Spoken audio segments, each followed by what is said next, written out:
I honestly can't believe that I've never dialed in the Blues Junior this way before, because this might be the best it's ever sounded.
Hey everyone, I'm Jack Fossett. Welcome to the channel. Thanks for watching. Please remember to like, share, and subscribe. And hey, if you want to support the channel, do your gear shopping through the link below. I'll talk about that more in a few minutes. So the Blues Junior. We've gone through this a bunch of times. Many of you know that the Blues Junior has kind of been one of the cornerstones of my channel. I've done tons of videos with the Blues Junior, all about how to get different tones, honest talks about what it is and what it's not. And I'm kind of embarrassed that I've never done this before, because this really sounds good dialing it in this way, and I need to give you some background before we get exactly to what's going on here. But the Blues Junior is an amp that I've had a bunch of different versions of, and I wanted to like them more than I actually did. The thing about the Blues Junior is it's a great marketing scheme that honestly in many ways fell short of the mark. It's not quite as good an amp as I think a lot of people hope it will be. But I also figured out how to get some cool tones out of them, and they're not like junk. They're not garbage. You can get some really good tones out of them. They tend to be very reliable.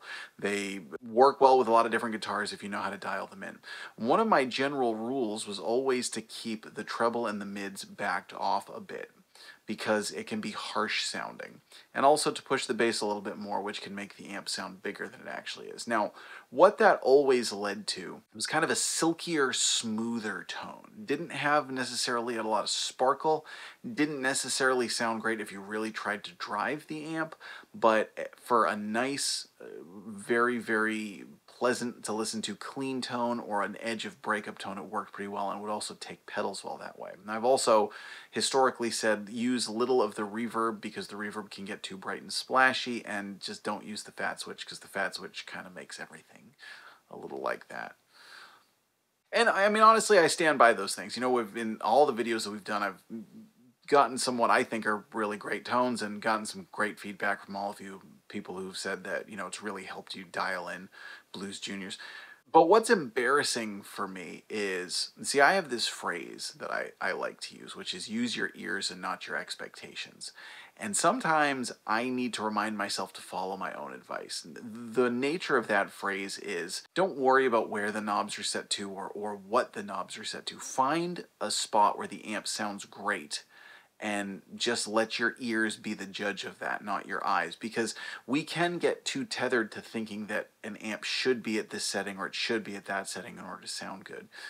And I wasn't doing that with these amplifiers. And I think one of the things that I was doing was that I wanted too much of something. I wanted to push the EQ as far as I thought it could feasibly go without getting that kind of harshness. Or It's not just harshness, and this is where we're going to dive into the nitty-gritty of what this video is about. It's not just harshness. What's probably the #1 complaint about the Blues Junior tonally? It's that it's boxy. And what frequencies is boxiness associated with? It's associated with mid-range. The Fender Blues Junior is an inherently very mid-rangey amp. Now, if you get too much of any of the individual frequencies, if you get too much treble, it's too shrill and cutting and very unpleasant. If you get too much bass, it's too boomy and woofy. If you get too much mids, it can get boxy and sort of plasticky sounding. Now, I was listening back to a video that I had done a couple years ago, which was the Fender Blues Junior versus a Fender Princeton. And the Princeton is a very scooped sound like the other blackface amps. It doesn't really have a lot of mid-range. And in this particular video, I think it really showed off the differences there of how mid-rangey the Blues Junior is, even without pushing the mids very far. So recently I was playing it and I thought, you know, what if I were to try and make the Blues Junior sound like a Princeton? How would I do that? Well, I'd cut the mids. And that's it. You cut the mids. You scoop this amp really, really far back. And what I surprisingly found happened was it opened up more range on the treble, it opened up more of the reverb, it even allowed me to use the fat switch without it being kind of like unbearable. Now again, this is a Blues Junior 3. If you follow me, you know that this is the one that I have, this is the one that I use. I've owned 4s, I've owned all kinds of different Blues Juniors and things, and this is the one that I've stuck with and the one that I've really enjoyed playing. These tips work across the board, whether you're using a 3 or 4, you know, every Blues Junior has its little idiosyncrasies. Some sound better than others, but they all sound like Blues Juniors, and most of the tips kind of fit with any of the models. But what I found was, because the amp has so much inherent mid-range, you can pull the mids a very drastic amount, and it still got a nice warm tone. It still has kind of a good presence to it, and it doesn't sound thin. That's always my fear of pulling mid-range, is that it's going to sound thin. But drastically pulling the mids really just made the amp sound more professional. It made it sound less boxy and less fake. And I'm really thrilled with the results. It even allowed me to use a tube screamer, right? A lot of people wouldn't think of using a tube screamer with the Blues Junior, right? Because why would you use a mid-rangey pedal with such a mid-rangey amp? I'm going to show you how it sounds when you pull the mids like this on a bunch of different settings on the amp, including clean, lightly overdriven, all-out overdrive, using the fat switch, and using a tube screamer so that you can hear how much this opens up this amplifier. So let me know what you think in the comments. Is this something that you've always done all along and been like, yeah, Jack, why didn't you think of that before? Because like I said, I'm kind of kicking myself that I didn't think of this before. It just, you know, part of it, maybe it's a demographic thing. Maybe it's a, you know, well, blues players need mid-range. Classic rock needs mid-range. Scooping it? No, that's for metal players. You know, the guys like me don't scoop amplifiers. I don't know why I didn't do it before, but I absolutely love the results. So let's dive into some more tone. Again, if you want to support the channel, do your shopping through that link below. Now that's going to link to a Blues Junior, but whether you get a Blues Junior or whether you do any of your other gear shopping through that link, I get a little commission, you get some cool gear, and I like to think that we all win in that sort of situation.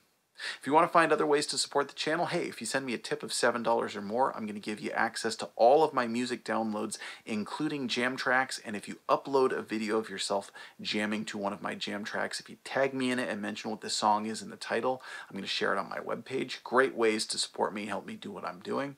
Stick around for some more tone. I'm Jack Fossett. Remember to like, share, and subscribe. And I hope you enjoy the rest of the video.